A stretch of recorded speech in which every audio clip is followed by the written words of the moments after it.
sir SIT দুজন লোক কালি যাব সিঙ্গাপুৰ যাইছে মই এটাই কথা কৈছো যে আপোনালোকে অসম চৰকাৰৰ ওপৰত বিশ্বাস ৰাখক আৰু অসম চৰকাৰে আজিলৈকে এই মুহূৰ্তলৈকে অসমৰ ৰাইজক কোনো কথাতে আমি এতিয়ালৈকে এক প্ৰকাৰ হতাশ হ'বলগীয়া কাম কৰা নাই গতিকে বহুত প্ৰচেষ্টা চলি আছে যাক বহুমুখী প্ৰচেষ্টা বুলি কয় আৰু আমি নিশ্চিতভাৱে আমি এই গোটেই ঘটনাটোৰ লগত জড়িত সকলোকে শাস্তিও দিব পাৰিম ন্যায়ও দিব পাৰিম আদানী আহিছিল যোৱাকালি জুবিন গাৰ্গৰ কাৰণে কিবা কৰিম বুলি কৈছে যদি পৰিয়ালে বিচাৰে কৰাটো প্ৰয়োজন নাথাকে অসমৰ ৰাইজে কৰিব তেখেত আহিছে তেখেতে মোকো লগ পাইছিলে তেখেতে যেহেতু গুৱাহাটীত বিমানবন্দৰখন তেখেতে চলায় আৰু ভৱিষ্যতে অসমত বিনিয়োগ কৰাৰ তেখেতৰ ইচ্ছা আছে সেইকাৰণে জুবিন গাৰ্গৰ পৰিয়ালক আহি দুখৰ সময়ত সমবেদনা জনাইছে আমি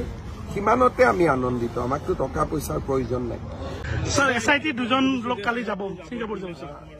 মই এটাই কথা কৈছো যে আপোনালোকে অসম চৰকাৰৰ ওপৰত বিশ্বাস ৰাখক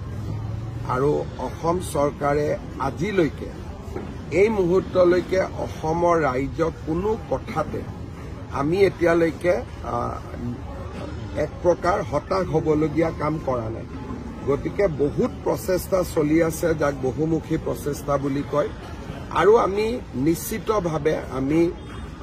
এই গোটেই ঘটনাটোৰ লগত জড়িত সকলোকে শাস্তিও দিব পাৰিম ন্যায়ও দিব পাৰিম আদানী আহিছিল যোৱাকালি জুবিন গাৰ্গৰ কাৰণে কিবা কৰিম বুলি কৈছে যদি পৰিয়ালে বিচাৰে কৰাটো প্ৰয়োজন নাথাকে অসমৰ ৰাইজে কৰিব তেখেত আহিছে তেখেতে মোকো লগ পাইছিলে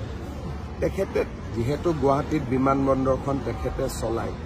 আৰু ভৱিষ্যতে অসমত বিনিয়োগ কৰাৰ তেখেতৰ ইচ্ছা আছে সেইকাৰণে জুবিন গাৰ্গৰ পৰিয়ালক আহি দুখৰ সময়ত সমবেদনা জনাইছে আমি সিমানতে আমি আনন্দিত আমাকতো টকা পইচাৰ প্ৰয়োজন নাই